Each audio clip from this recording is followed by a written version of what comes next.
Hello, everyone. I hope I'm audible. Uh, we'll be ready to kick off now. So, first and foremost, welcome everyone to this workshop on getting started with APIs and Postman. Postman is the biggest sponsor for Space Jam 21, and we are proud to present a workshop in collaboration with them. To start off the workshop, we actually have Mr. Sharat Iyengar. He has a decade of startup experience, and his most recent one being in the API communication service. He recently joined Postman as the head of special initiatives of Postman India and is currently working on student programs. He will now talk to us about Postman and about API literacy. Now, over to Mr. Sharat Iyengar, who will talk to us about the same. Welcome, everyone. Thank you so much, Anirudh and the HackerSpace team from PES. I'd like to introduce myself quickly. Myself, Sharath Ramesh Iyengar. I'm from Bengaluru. Hope everybody is safe and sound. Um, a quick introduction, as I said, is I've been working on something in the API space for about a couple of years right now. I've learned a lot myself, and I see that everything today, any software you do is basically going to be powered by APIs. And that is why Postman, being one of the change makers, is trying to do a lot more in the community. And one of the key initiatives is the student program. Quickly to talk about the Postman journey, it was started by three individuals in 2014. Abhinav Asthana, the CEO, Ankit Sopti, the CTO, and Abhijit Kane, the product lead. The journey has been very exciting, I would say. And in 2014, when the company was established in India, by the way, we are based out of India and we've moved and set up our headquarters in the US in 2017. But we started off with about 500,000 developers. And as of Jan 2021, I'm really excited to say that we have crossed 14 million registered developers, and we have more than, I would say, more than 50 million connected developers. And we're trying to do more for the community. And this journey has been very exciting because we've got to build with the community. We're very community focused. So what are we trying to achieve here as part of this event and the entire program is to see if we can provide more support and share our experience of what APIs are, why they're of value, and how you can learn better through the Postman platform and all the experience we have gained over the past 6 to 8 years. The partnership with PS has been really exciting, and I'm excited to see the workshop Anirudh is going to present, who's a core member of the club. And finally, I'd like to wish Anirudh the best of luck. And I hope everybody who's on this session can learn more, and looking forward to a very exciting hackathon over the weekend. Over to you guys. Thank you so much. Thank you so much, Sharath, for that exciting talk. Now, over to Anirudh, who will be talking to us about the workshop and going over it. Over to Anirudh now.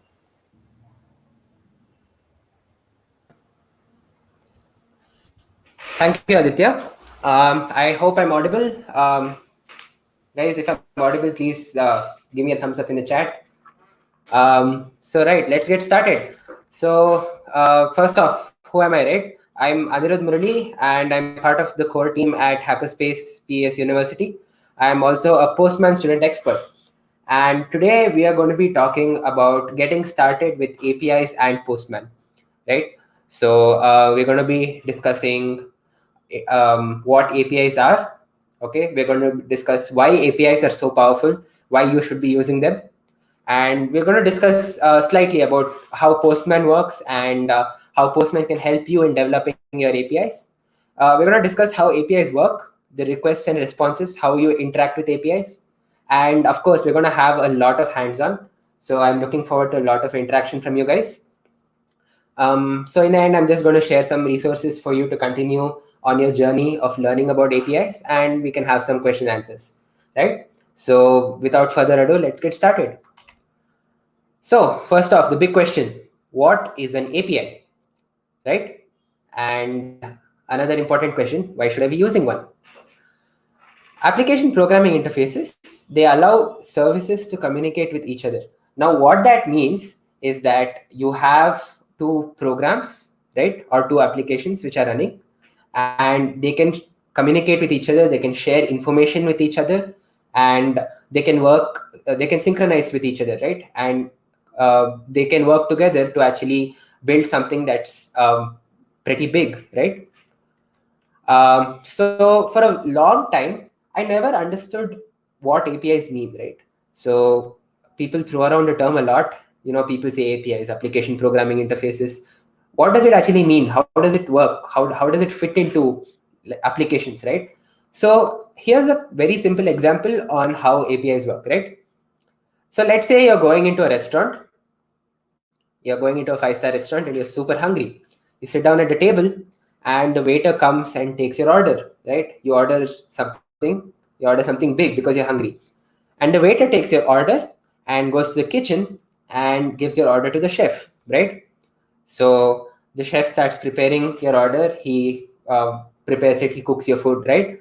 And then once it's ready, he probably rings up the waiter again, and the waiter brings it to you, right?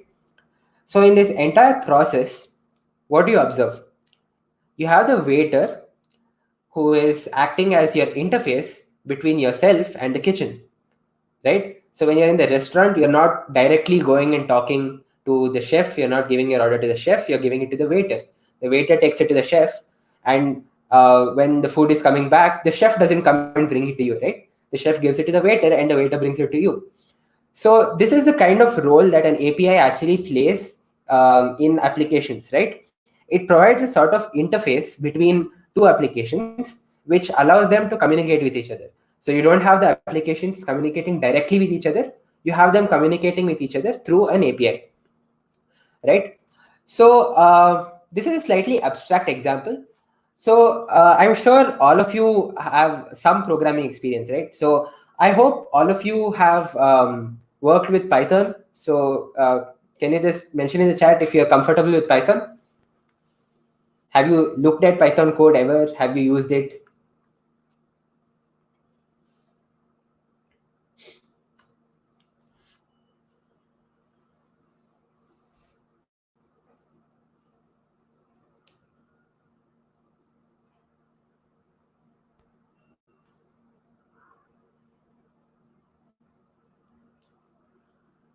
Anyone?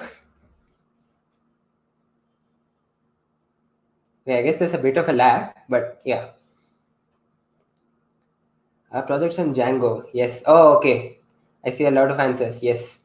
Okay. So I'm hoping most of you have at least seen a little bit of Python. So I'm just going to give you a simple example, right? So I pulled up my terminal. I hope it's visible. So in Python, what is the first thing you learn, right? In any programming, you learn hello world, right? So we say print. Oops, I've gone into C. Hello world, right? So what happens here? You know that you want the Python interpreter to display something on your terminal, right? The string hello world. You want Python to basically print that out to the screen. You don't necessarily know, or some of you might know if you've actually studied how the internals of Python works, but you don't necessarily know how the text is being displayed on your screen, how Python is working internally to display the text on your screen. And you don't need to know it either, right? All you want Python to do is print text on your screen. You don't really mind how it is doing it internally, right? That is kind of how an API works as for you as a user, right? So when you're using an API, the API says, okay, you do this action with the API, you get this result, right? You give it this data, you get this output. Internally, how it is working, that's not really important to you, right? All you want is the result. That is kind of how an API works. And that is how it makes life much simpler for you as a developer, right? You don't need to know how it works internally. So let's think about a slightly more technical example of how APIs work. So I'm sure all of you are using social media, right? Instagram. If you're not using it, I'm sure you know someone who's using it. So quite briefly, how does Instagram work, right? So you take a picture and you add it to you post it, right? So when you post it, you're calling an API which is actually storing your picture in Instagram's database, right? When someone comments on your picture, they're again calling an API, right? So when someone comments, they're calling an API, another API, which is actually adding the comment to the database, right? So that is kind of how Instagram works. And as you can see, there's an API for pretty much anything, right? So you have a cat API, which gives you different cat breeds. You have open weather map. You have the Genius API, which gives you lyrics. You have the Discord API to work with Discord. There's plenty of APIs. In fact, let me show you something that Postman has, which is really cool. So you can navigate to this. Let me just share this URL with you, right? You can try it out yourself. So I posted it in the chat. So this is Postman Explore, right? And Postman Explore basically has a list of several APIs that different people and different organizations have published for you to use, right, for free. And they provide a lot of really cool information. So probably one thing that I can draw your attention to is this COVID-19 API, right? So it provides you a lot of information about statistics on how many cases are there, which areas are more prone to it, and so on and so forth, right? So I think that's some pretty useful information in the current scenario. And similarly, there's lots of APIs, and they can give you lots of different kinds of information, right? So it kind of saves you the effort of actually having to either manually generate the data or find the data by actually using an API which does it for you. All you need to do is access it and you have access to your data, right? So how are APIs so powerful? Why does everyone use APIs today, right? What makes APIs so powerful? Let's think of it in terms of Lego bricks. Like, do all of you know what Lego bricks are? I'm sure some of you have played with it before. Some of you have seen it before. I'm sure all of you have seen Legos before.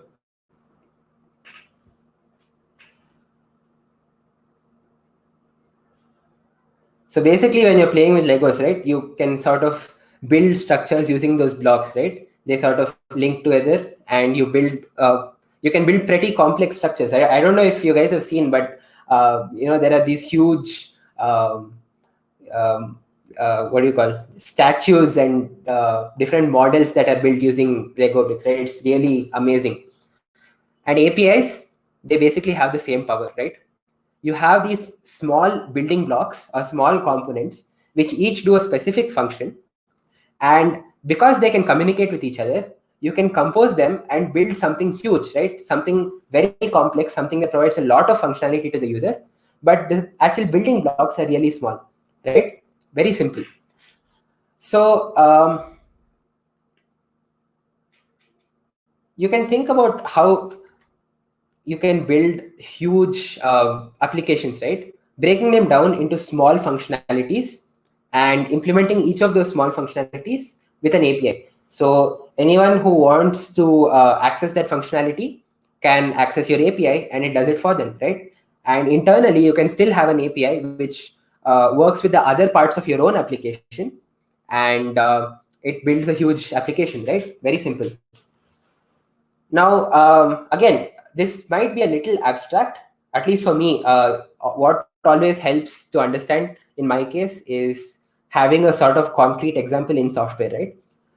So, for example, let us consider an image editing application, right? So and it might as well be something that you guys are working on for your hackathon. So if you are, you can actually think about doing something like this, right? So let us say that you are building an image editing application, and let us say it has three basic functionalities, right? First, it resizes the image to a certain size. Maybe it crops the image, or maybe it resizes the image, right? That is one feature that it has. The second feature is that it applies some filter to make your photos look really good. And the third feature is that it stores the image in a database, right? Maybe it's storing it somewhere that is linked to your account, and you can access it in the future, right?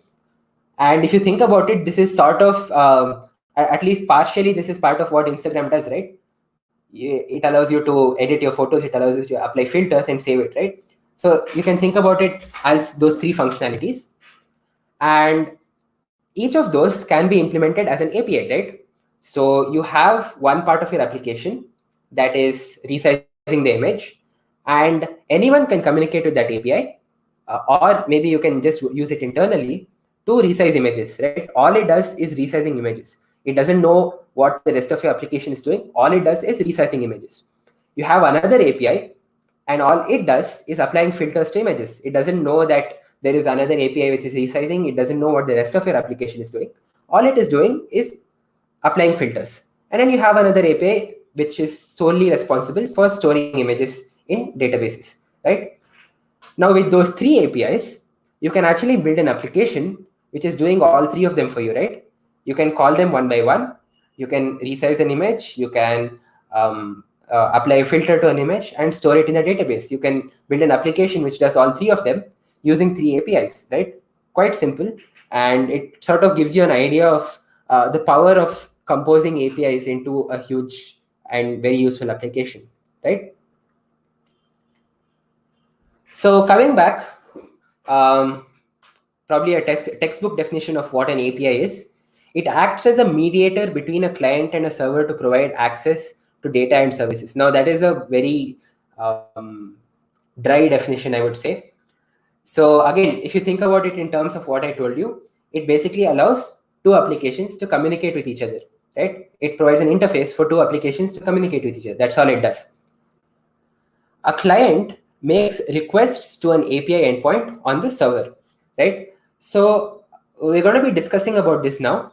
We're going to be using Postman as a client and make requests to an API to modify data, right? To work with data. You can retrieve, add, update, and delete data. So just to give you an idea of what an API client is, right? We're saying Postman is an API client. So what exactly is an API client? Now, think about your browser, right? What are you doing with your browser? Let's say I'm going to google.com, right? So if I go to google.com, what your browser is doing is basically acting as an API client.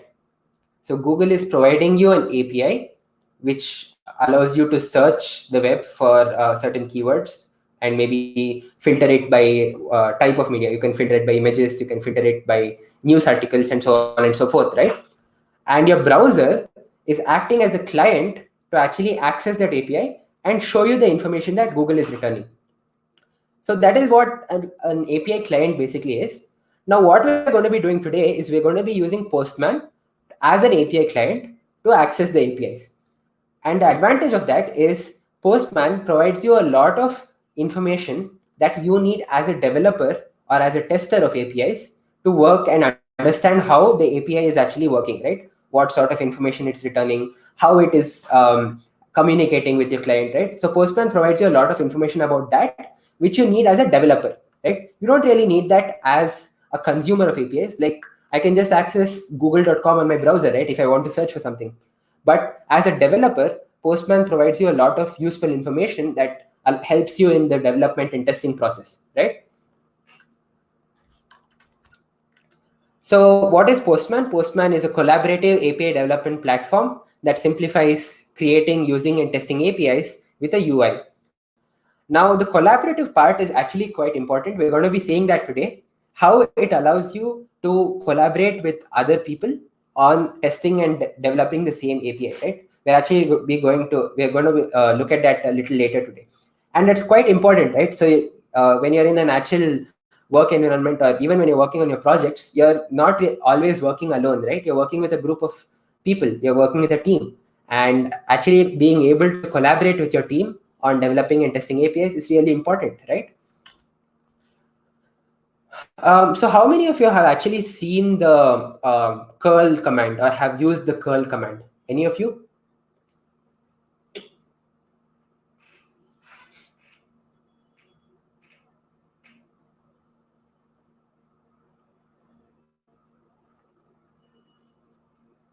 I think the curl command is available on both Windows and Linux, right? So have any of you used curl?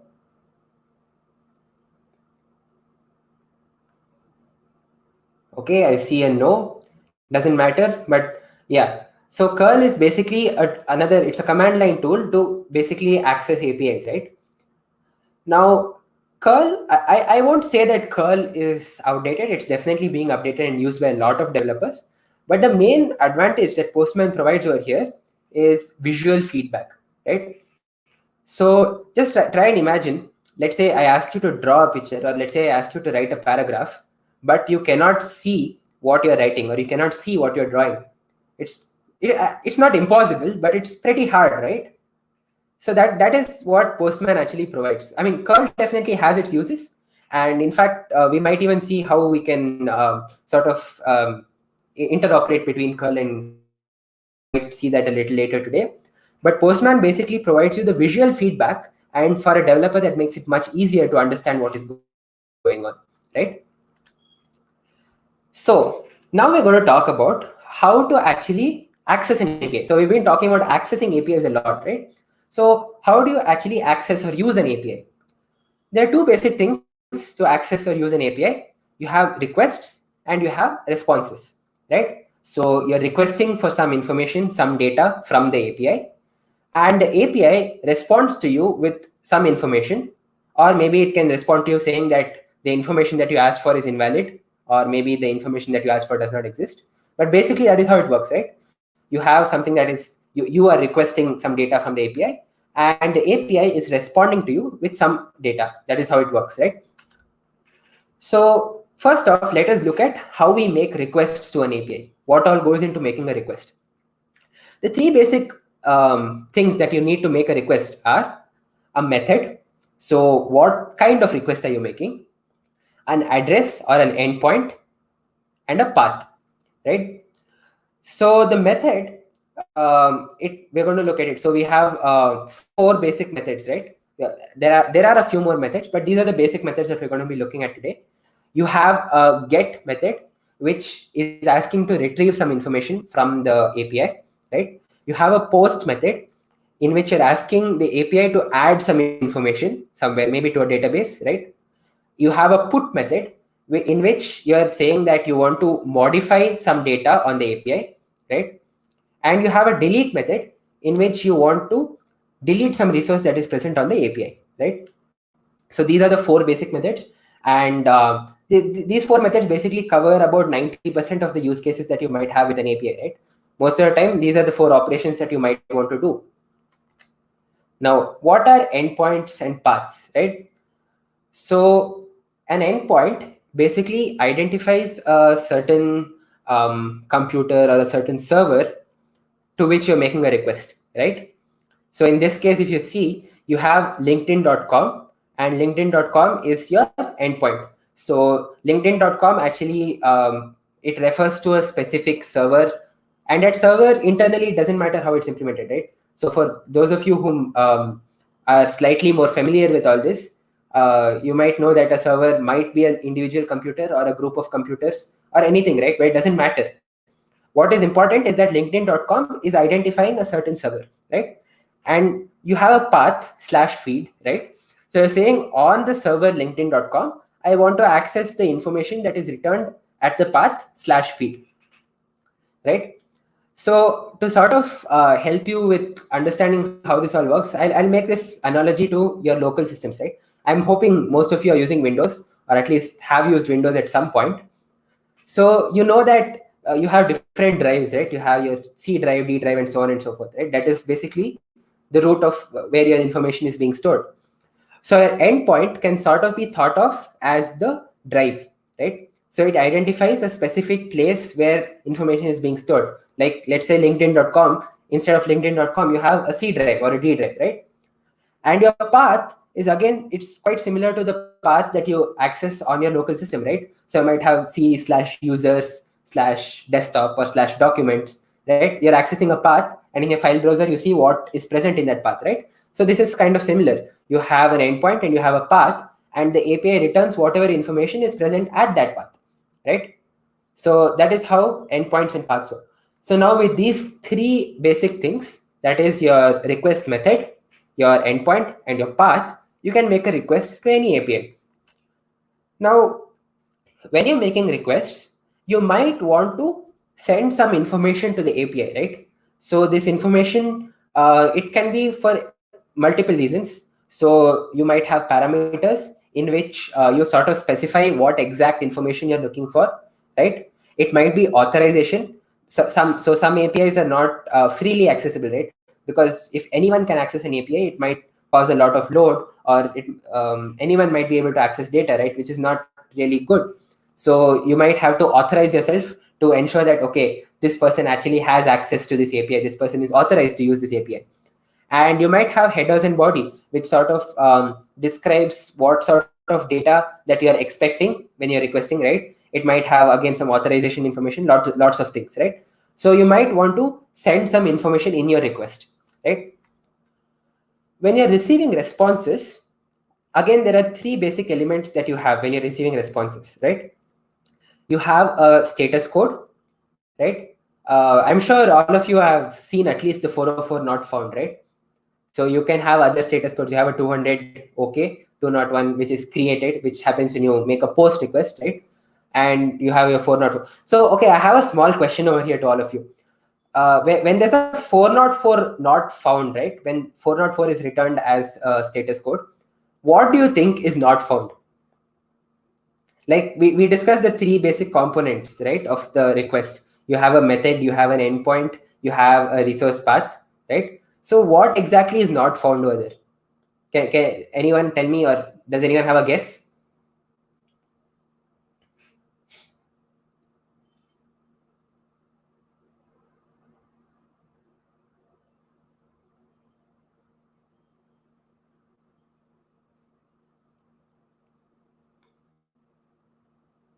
So what exactly does not found actually refer to? Like what is not found?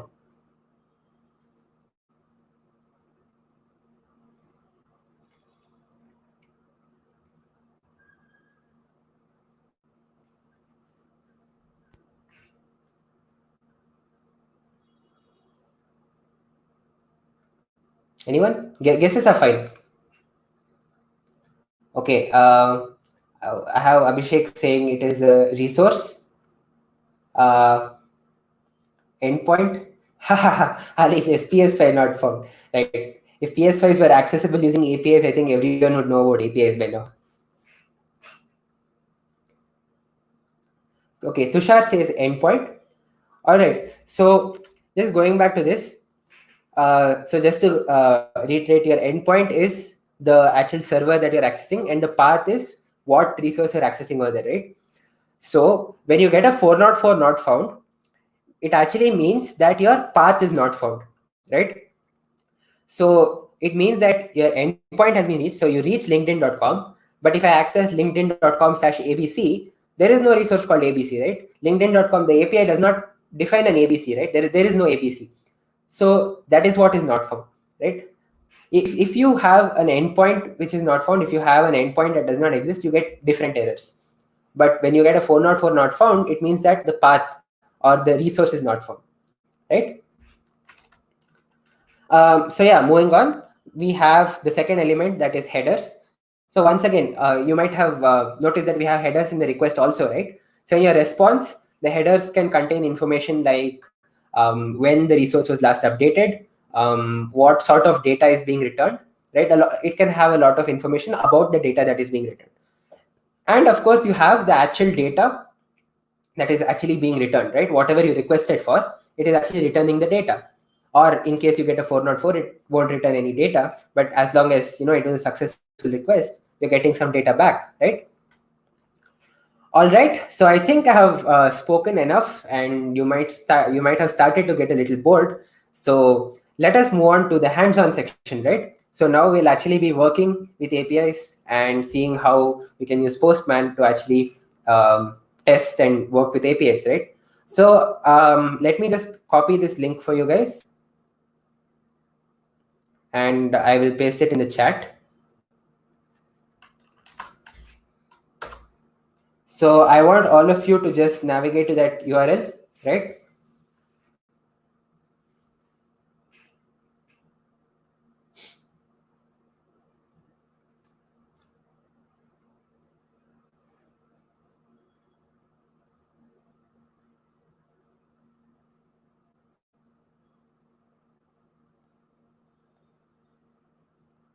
Can everyone access it?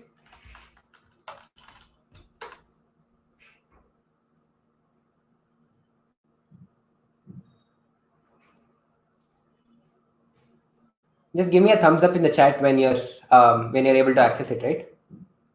So that I know that you're able to see this workspace and we can move forward, right?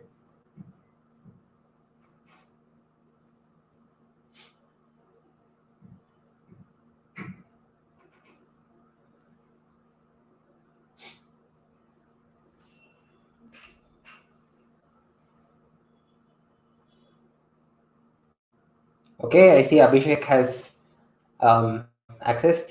Everyone else? Awesome, I see a thumbs up. I'll probably just wait for another minute so that everyone can catch up.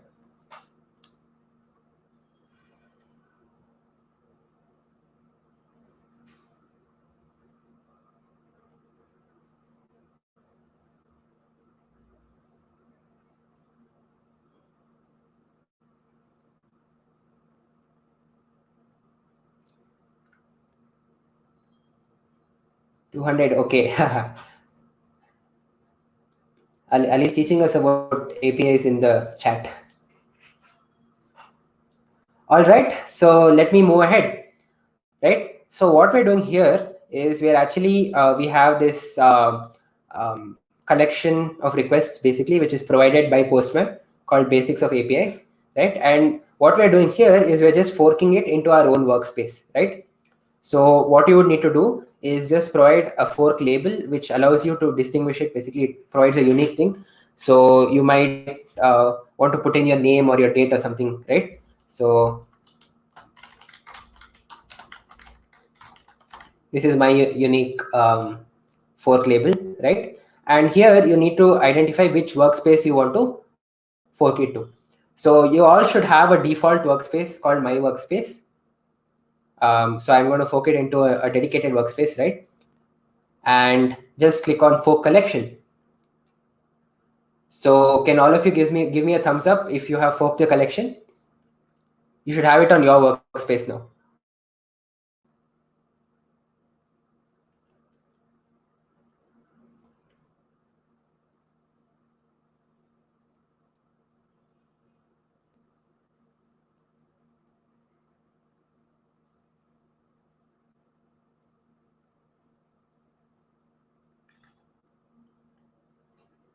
Is everyone good? Are you all able to fork the workspace? Any issues? Let me know in the chat.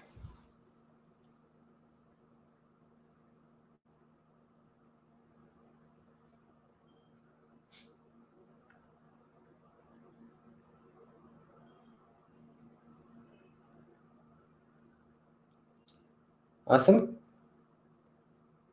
So again, I'll just wait for a little while longer so that everyone can catch up.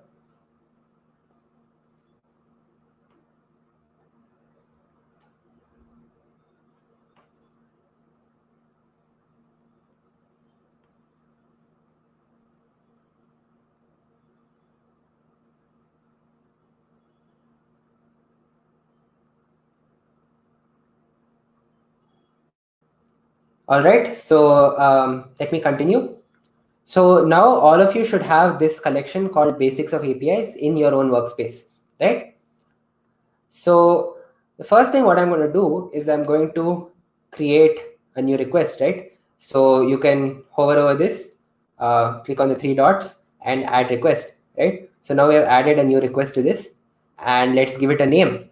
So what I'm going to be showing you is kind of sort of intuition on how Postman is used as an API client, right? So let me call it Postman API client, right? That is what we're going to be looking at, right? Now, so here, let me just give you an overview of the entire Postman interface, right? So that if this is the first time you're using it, you can get sort of comfortable. So you can see this left section over here. You have some things over here, right? You have collections, APIs, environments, mock servers, all, and you have this basic tab where you can see the collections and the requests in your collections. So all of this is basically your navigation section, right? It allows you to navigate and access the various features that Postman provides, right? You have the APIs, you have environments. We're not really going to be talking much about all of these things today, but they're all the features that Postman provides, right? They're all, and it's really nice to know about how they work, right? And here you have the collections and the requests as that are part of the collection, right? If you have multiple collections, they'll all show up over here. So all of this is basically used to navigate, right? Then over here, you have your request section, right? So in your request section, you can basically see what collection you're in, what request you're basically working with right now. Okay, over here you can see the request type, so you can change it. So if you see that I mentioned, you have a get, you have a post, you have a put, you have a delete. You also have a lot of others, right? But these are the 4 that we'll be working with today, right? Here you have the URL. So the URL is nothing but, as we discussed before, it is an endpoint and a path, right? So here we enter the URL for the API, right? Here we have the send button, and here we have a lot of tabs, right? This allows us to control a lot of parameters that are part of the request, right? So as I mentioned, you have your query parameters, you have your authorization, right? You have your headers. I mentioned that we're going to be using, we might be using all of these in your request, right? To provide information to the API. So we have all of these. You have a request body in case you need to send some information. We'll be looking into that a little later. And you have some additional features that Postman provides, a pre-request script, right? You have your tests, you have different settings. So some of these are slightly more advanced features, but they're really good to know. You know, once you're more comfortable with Postman, you start to appreciate the number of features that actually that Postman actually provides for your API development and testing, right? So what are we going to do now? Let's try and access google.com. So I showed you how Google looks in the browser, right? And I'm sure all of you would have seen it before. So let me access google.com, right? And we're sending a get request. So if I send a get request,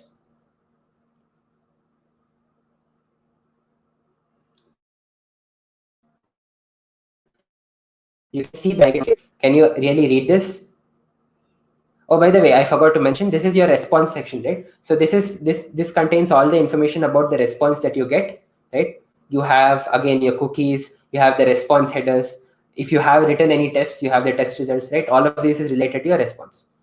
So now we have a bunch of HTML that has been returned, right? Can you actually read this? Can you understand anything from this? No, right? I mean, I definitely can't. So you also have different visualization formats, right? So you have your raw, which is again HTML, and this is probably even less readable. And Pretty basically highlights it, right? So you can choose what sort of highlighting you want. So here it's highlighted as HTML. You can also highlight it as different types, right? You can highlight it as JSON, XML, text, all different formats that you might receive responses in, right? Here you have the raw data, and here you have the preview, right? So the preview is actually really important for us because it, okay, yes. So the preview is actually important for us because it allows us to see actually how the HTML looks, right? So the HTML that was returned, it allows us to visualize how it actually looks. We also have a tab called Visualize. This is actually a Postman specific feature which allows you to visualize Markdown, which is given in a specific format. So it will be quite useful. So when I show you some of the tutorials that Postman has, it's quite useful to use the Visualize format, right? But right now, let's look at the preview. So this is kind of how you're normally used to seeing Google, right? Maybe some of these things haven't loaded, but yeah, and you can access it, right? So this is basically how Google looks. Now, let us try to provide a query parameter. So I don't know if any of you have actually paid attention to the URL when you're actually doing a search, but there is a parameter called Q, right? Which actually refers to what you are searching for. So if I give a parameter called Q and a value of Postman, let's say, so you can see that over here, the URL is actually being updated in real time, right? So it's actually adding the query parameter over here in real time. So let's say I send the request again. You can see that we have Postman in the search box, right? But what I actually wanted was the search results. I want to search for Postman. I don't want it in the search box, right? Now, if I just go to my browser, right? If I go to google.com, right? And if I search for Postman, you can see over here that it is actually not going to the endpoint, not going to the path just google.com, right? It is going to google.com/search, right? So over here, if we request google.com/search, and the query parameter is still the same, right? You have q is equal to postman, and we send the request.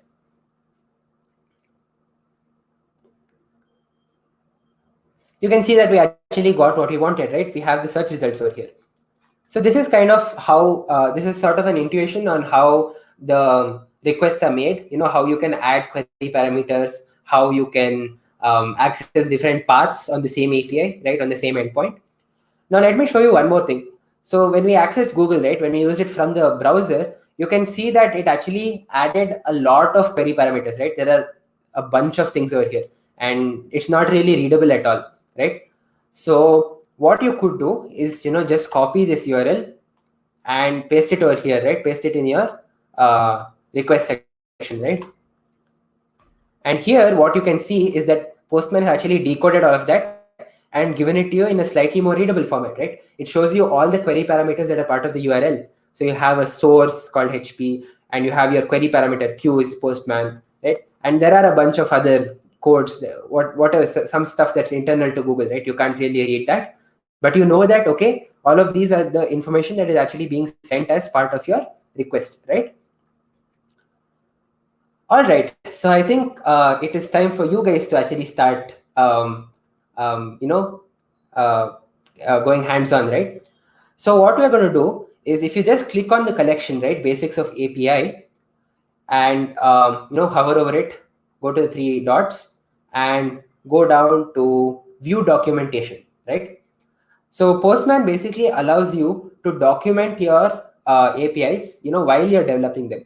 And when you're releasing your API, you can also publish the documentation. Postman provides a lot of tools for that, right? But here we already have the documentation, and we can just take a look at it, right? So over here you can see that it says the endpoint URL is joke API demo /.herocoapp.com, right? So let me just copy and paste this in the chat for you to access.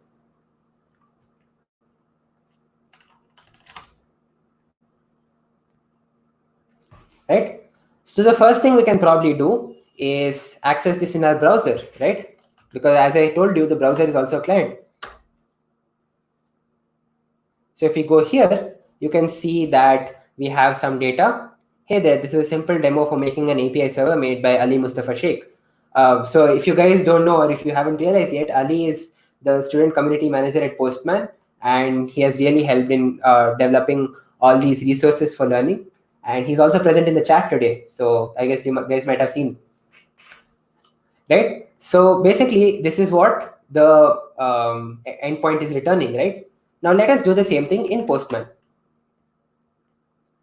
right? So I come over here and let us add a new request. So again, we hover over this, right?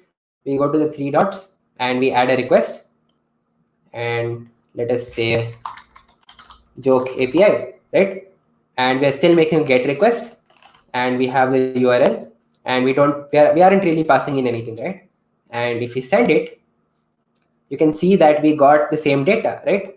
Hey there, this is a simple demo for making an API server by Ali Mustafa Sheikh. This is the same thing that we got in the browser. But now, this is called a joke API, right? So it should be returning jokes. Why is it telling me this, right? So what we actually want to do over here is, if we go back to the documentation. Now, another way to access the documentation is, if you come over here on the right, the right corner of your browser, you can see that there are these four buttons, right? You have documentation, you have comments, you have code, and you have info, right? Can everyone see this and access this? So if you just click on documentation over here, you can access the documentation section, right? And if you just go back to basics of API, you can see the documentation in a side panel. Just let me know if everyone is able to access this side panel of documentation.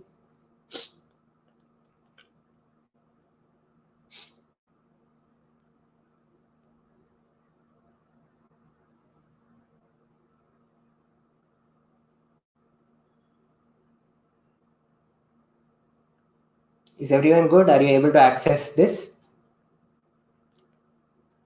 It's probably slightly less visible, right? Because it's a small icon. So some of you might miss it. So I'm just waiting for you to be able to access it.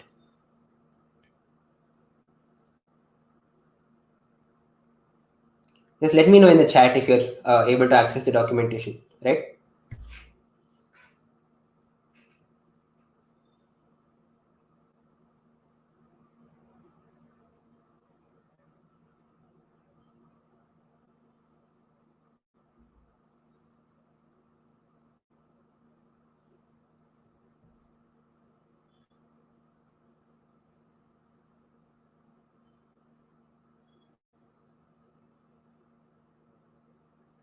Everyone good? Are you able to access it?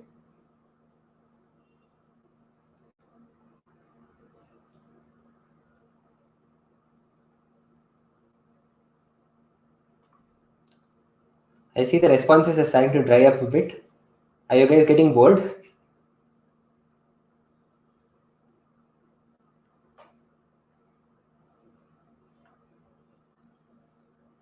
Tushar says yes. Is that yes for accessing or yes for getting bored? I hope you're able to access it, and I hope you're not getting bored.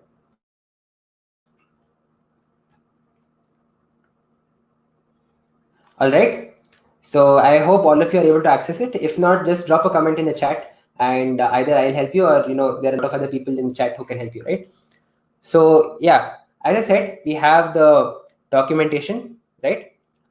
And again, this is the endpoint URL that we're just accessing, and we see the second line /joke path for getting the joke, right? So that is the path that we want to access, right?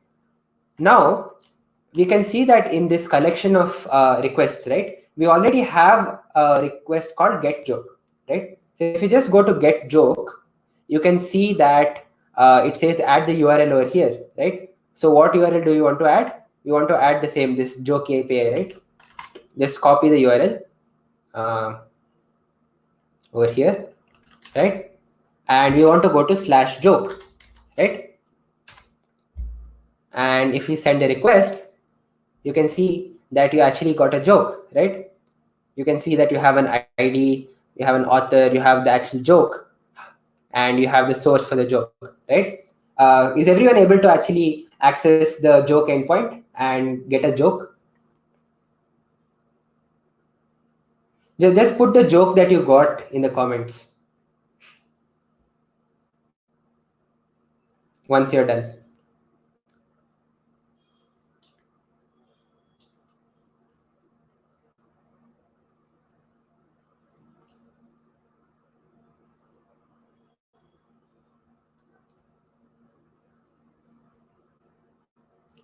First rule of programming, if it works, don't touch it. Of course, yes.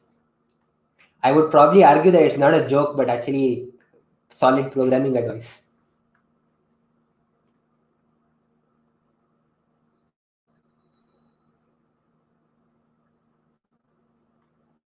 Is my screen visible? Should I zoom in a bit? Some of you, I guess you might not be able to see. Are you able to read what's on my screen? I'll probably just zoom in a bit, right?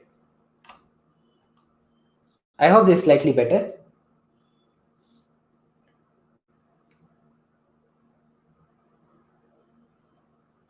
All right. So I'm hoping all of you have gotten to this point, right? You access the joke endpoint and you're getting a random joke, right?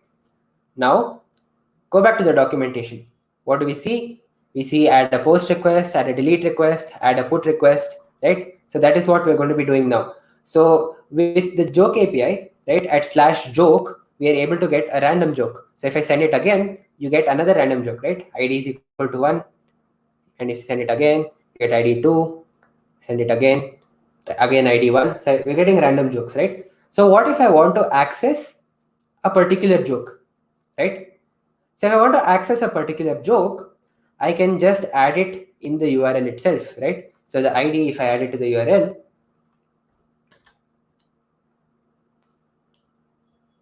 whoops, I guess it is a query parameter.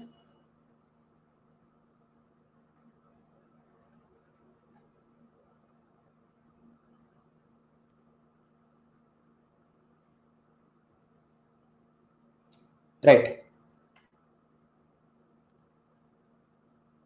Did I make a mistake?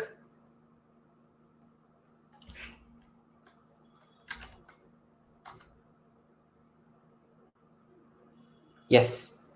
Yeah. So now we're able to access specific jokes, right? Now, let us actually add a joke to this, right? So I'm sure all of you are a humorous bunch, and I'm sure all of you have some great jokes up your sleeves. So let me see them, right? So what we're going to do is add another request, and this is add joke, right? And here, instead of a get request, what we want to do is we want to make it a post request, right? Because as I told you, your post request is adding information to the API, right? You're telling the API to add some information. So we want to make a post request, and the endpoint is going to be the same, right? I'll just copy it over from here, and it's slash joke, right? Okay. So we have the post request, we have the endpoint, we have the path, but what are we missing? We need some information to add, right? What are we actually adding? So what we want to add is a joke. So again, if we go back to the documentation, you can see that the body for the post and put request is like this, right? You have a JSON object, you have an ID, you have an author, you have a joke, and you have a source, right? So let me just copy this and go back to add joke, right? And over here, let's go to the body section, right? So this is where we are actually adding the information.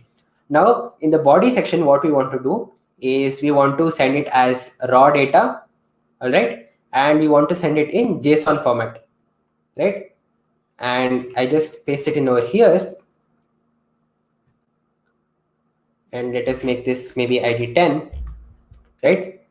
And if I send this request, what is the response? We get back the same thing, right? ID is equal to 10, we have the author, we have the joke, and we have the source, right? So what I want you to do now is basically do the same thing on your end, right? Create a new request, make it a post request, send it to the same endpoint, that is jokeapidemo.herokuapp.com/joke, and copy the format from the documentation. Add your own ID, add your own name, and so add your own name as the author and the source, right? Give me a nice joke, and probably paste the ID in the chat so that we can take a look at it, right?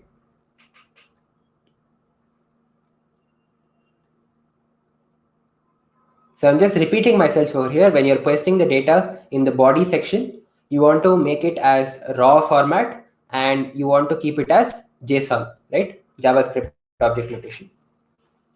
So once you're done, just post the ID of your joke and we can take a look at it.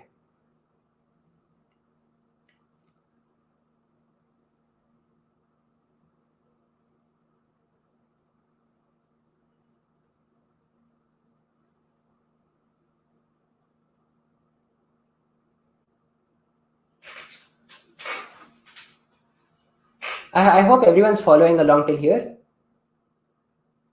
And anyone having any issues, just post it in the chat. And if you're done, just post the ID of your joke in the chat.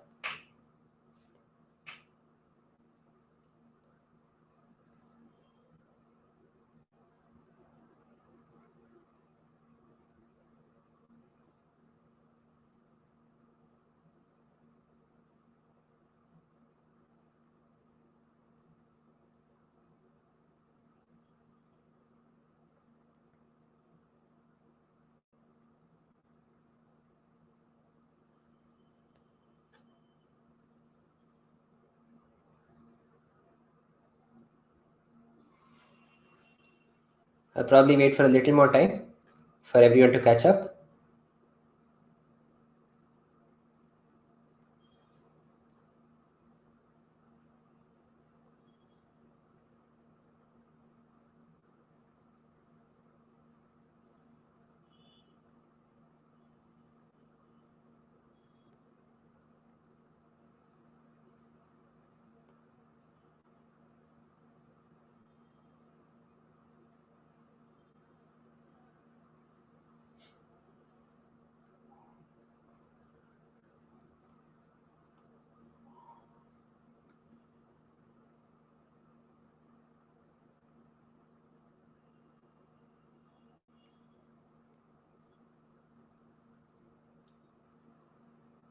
No one has gotten here yet?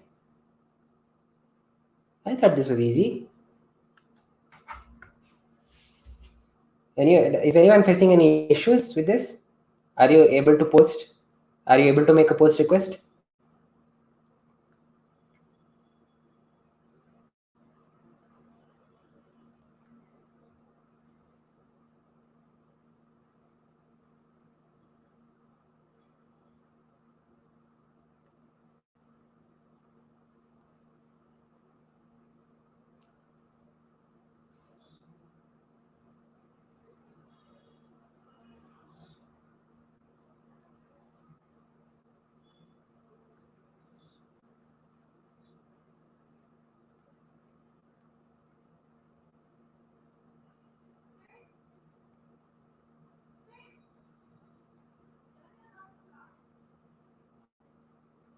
No one yet? Come on, guys.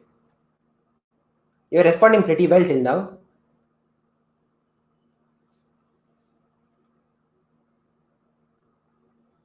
I would have expected at least 10 people to have done it by now. No one has done it? Or are you shy to share your jokes?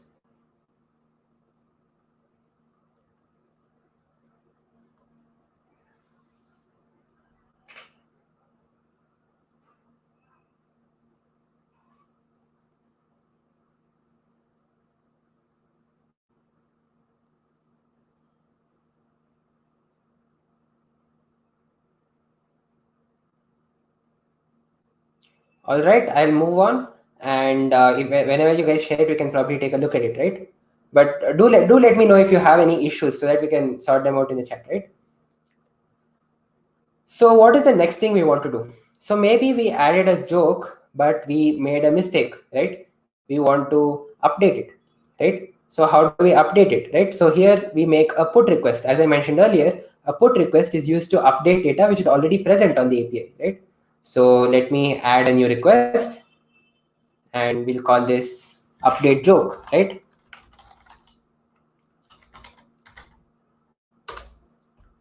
And here again, we're going to make this a put request and the endpoint is going to be the same. Just copy it from the previous one, right? And the body format is also going to be the same, right? So I'll just again copy it from here.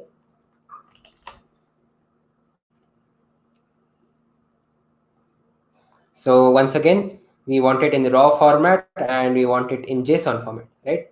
And I paste it in. So all this is going to remain the same, right? Because we want to modify the same one, right? We want to modify the joke with ID 10, right? We want to, let's say we made a mistake in the joke, right? Let's say bugs are not features.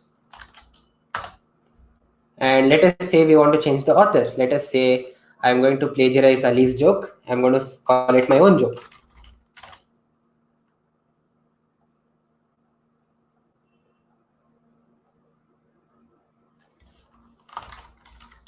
Right?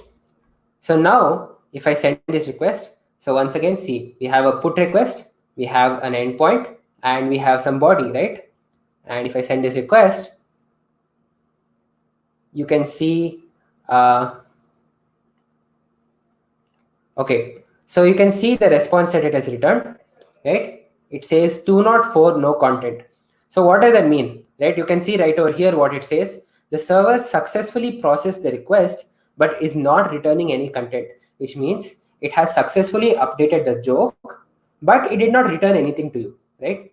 So all you wanted it to do is update the joke. You don't really want it to return any data, right? So what we can do now is if we go back to get joke, and we know it was in ID 10, right?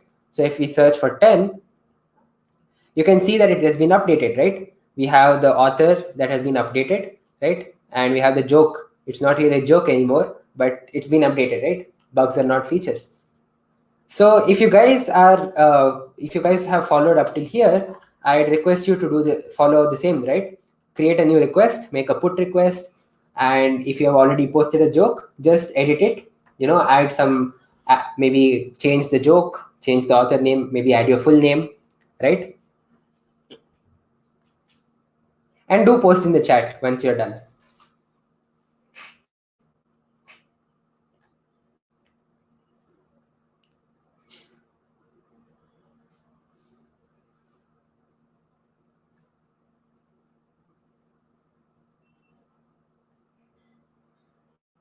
I hope you're all following along till here, and I hope I'm not confusing you too much.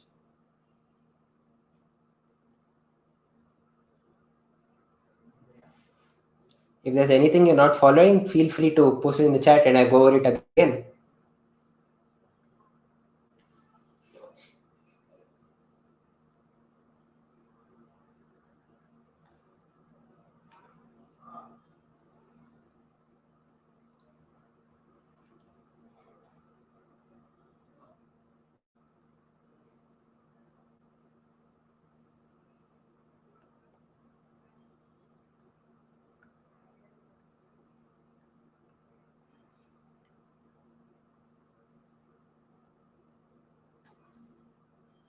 Has everyone followed up to here? At least give me a thumbs up in the chat, right? If you have followed till here, so that I know that everything is not going over your heads.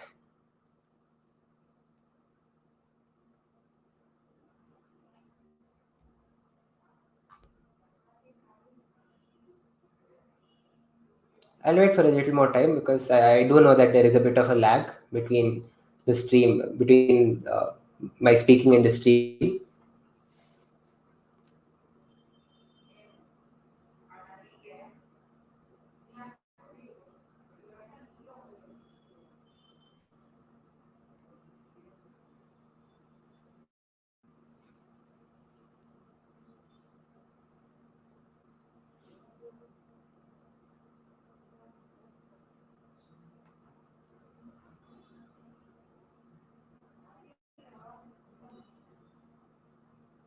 All right, is everyone comfortable till here?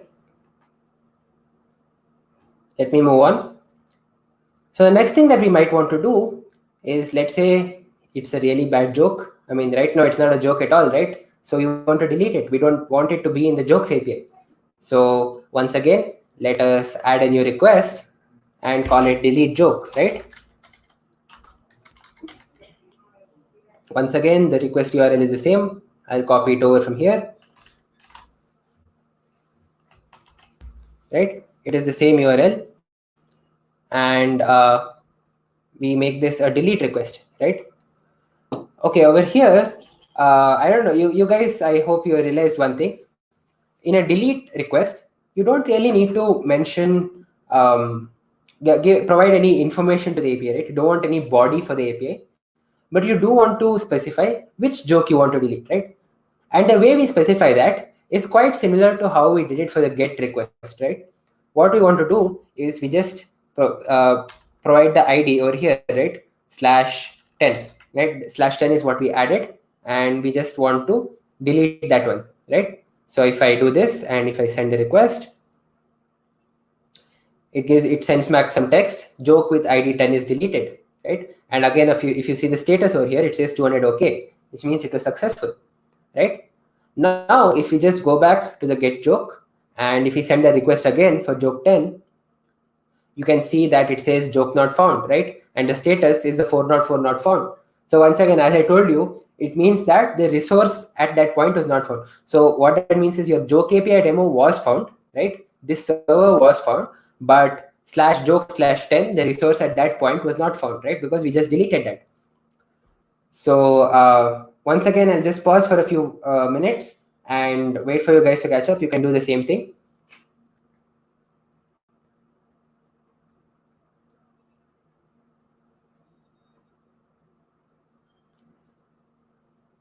So if you have followed up till here, you can notice that we have used 4 basic request methods. That is the get method, the post method, the put method, and the delete method. And we have worked with data and done different things with the data, right? So first, with the get method, we requested and obtained specific data from the API, right? With the post method, we added certain data to the API. With the put method, we modified certain data which was already on the API. And with the delete method, we removed data which was on the API, right? So one major issue with this API, right, if I hope you guys have noticed it, is that anyone can actually add or delete a joke or update a joke, right? I mean, accessing is fine, like anyone should be able to access a joke, but should everyone really be able to add a joke or even worse, should everyone be able to delete a joke? You might be able to delete someone else's joke also, right? And that is not desirable. So for that, what we want to do is, as I mentioned earlier, you can provide some authorization, right, which allows you to authorize yourself as someone who has permission to actually add or modify or delete jokes, right? Everyone should be able to access the jokes, but only specific users should be able to modify the data, right? And we're not really going to cover that in today's session, but I'll share the links with you. Postman provides a lot of resources for learning about it, and it would use authorization basically, right? So that's about it for the hands-on. Before we leave, I'd like to show you something that's really going to help you with your hackathon, right? So you might have seen all of this. You've seen me using Postman. You've seen me working with an API, and you're like, how is this actually going to help with my hackathon, right? How am I going to use Postman to work in my hackathon? How is this going to help me develop code, right? You might be thinking that. So I'm just going to show you a small feature. I mean, it's not a small feature. It's actually a really important feature. But I'm just going to show you the code generator that Postman provides, right? So here, what we have is a request, right? We have a delete request to a specific endpoint. We don't really have any parameters, right? But let's say now we want to make this request through a program, because that is what an API is for, right? It is for communicating between programs. So we want to actually make this request from a program, right? So for that, what we can do is, if you come over here on the right, I showed you the documentation tab earlier, right? So if you just go 2 steps below that, the first step below, you have comments, and then you have your code, right? So if you just click on code, you can see that it is actually providing some code over here, right? So this is actually the curl tool, which I mentioned earlier. So this is what I was talking about, right? So this allows you to interoperate between Postman and curl. So let's say there is some computer where you cannot use Postman, you can only use curl.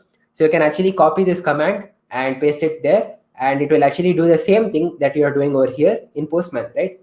Now, more importantly, let us say you're working on a JavaScript project, right? So if I come over here and click on JavaScript jQuery, right? So this actually gives me the code for performing the same request in JavaScript, right? Using jQuery, right? It's really cool. Let's say I'm not using jQuery. Let's say I'm using the fetch API. So if I click on that, it gives me the syntax in the fetch API, right? Which performs the exact same request, which is being performed over here in Postman. And I think this is a really cool feature, and this would be really helpful in actually developing, right? So, and if you can see, it supports a bunch of popular languages. So maybe you're using Python, you can see the code for using the http.client. You can see for using the requests library, right? These are all common things that you might be using in your application, right? And you can directly get the syntax for it from Postman itself, right? So as soon as you're done hacking over here, once you're done testing over here, you can just get the code and paste it into your application. And I think that's really cool and really helpful. All right. So with that, I think we are done with the hands-on section of our workshop, right? So just as a quick recap, let's go over what all we covered in this workshop. So we learned about the different methods, right? We learned 4 methods: the get method, which requests for data; the post method, which adds data; the put method, which updates data; and the delete method, which removes data, right? We learned about addresses. We learned about the endpoints and the paths to access a certain resource on the API, right? We learned about parameters, how to specify specific information while you're requesting to request for specific information. We just discussed authorization, why you might need authorization and how you might provide it. And we looked at body data, right? Some of the requests which required body data and how you specify the body data, right? So I think this is a recap of what we covered in today's workshop. Now, the important thing is you would probably want to continue learning, right? What we did today is just a very basic demonstration of APIs and a very basic demonstration of how to use Postman, right? There are a lot more things that you can do with APIs, and Postman provides a lot more features to actually work with APIs.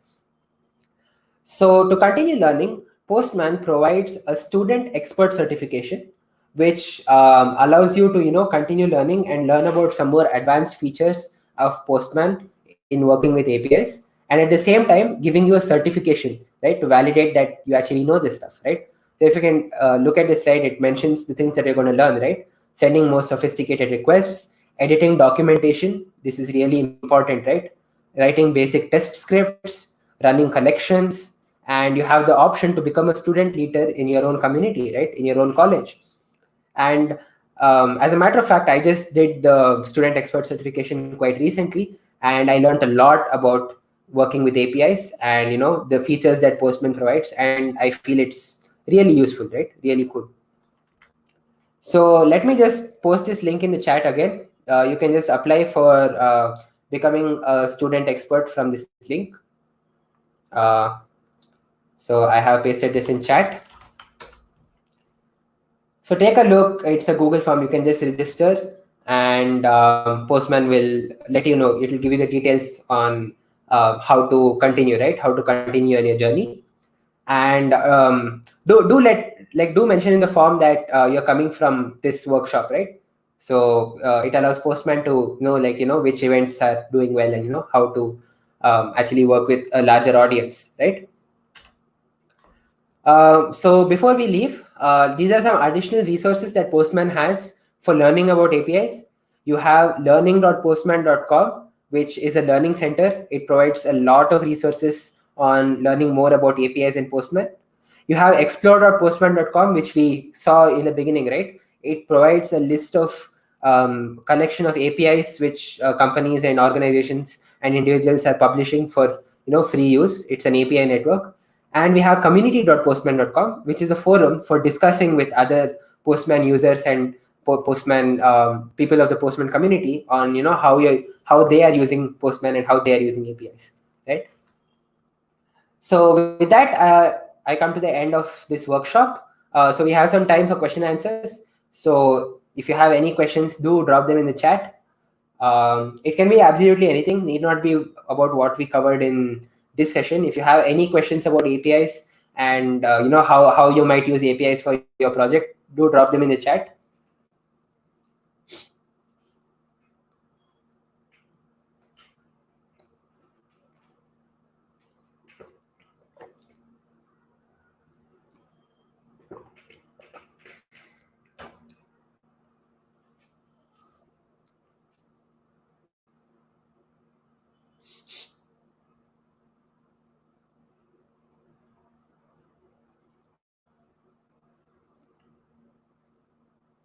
I hope everyone followed along with me throughout this workshop, and I hope you learned a lot about APIs.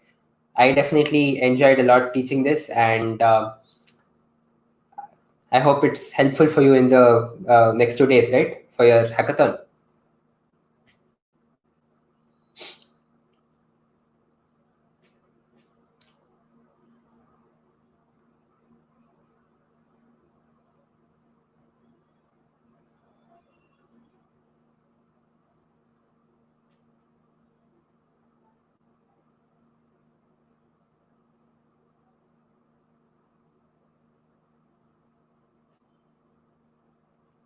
Probably just wait for another couple of minutes in case it's lagging or people are in two minds about asking a question. Anything at all. Anything about APIs, anything about using APIs for your project, anything at all.